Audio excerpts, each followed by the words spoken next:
Hello friends, ఓహో ఛానల్కి like subscribe చేస్తున్నందుకు థ్యాంక్స్.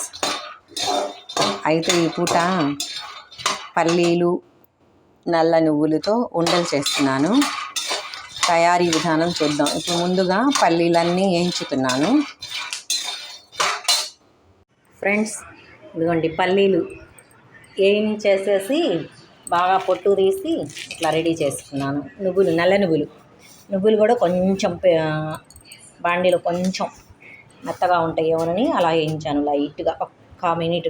తర్వాత బెల్లం తగినంత, అంటే ఒక గిన్నెడు శనగిత్తనాలు, ఒక 100 గ్రామ్స్ నువ్వులు.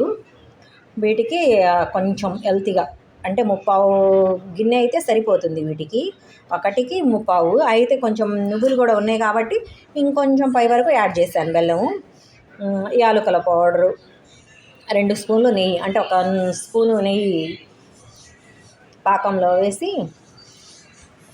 అవసరం అవుతుందన్నమాట. ఫ్రెండ్స్, ఇదిగోండి బాండీలో వేసాను అనమాట బెల్లము. దీంట్లో ఒక 2 స్పూన్లు, ఎందుకంటే ఎక్కువ నీళ్ళు పోస్తే మళ్ళీ పాకం రావడం లేట్ అవుతుంది. ఇలా అయితే తొందరగా కరిగేసి తొందరగా పాకం వస్తుంది. ఇది కరిగినాక కొంచెం యాలకుల పొడి, కొంచెం సాల్ట్ వేద్దాము, నెయ్యి 1 స్పూను.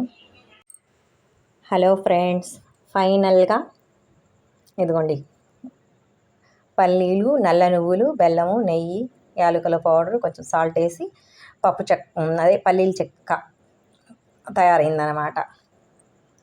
ఎలా ఉందో కామెంట్లో పెట్టండి, ఎలా చేశాను. అందరూ లైక్ చేయండి, సబ్స్క్రైబ్ చేయండి, షేర్ చేయండి. Thank you friends.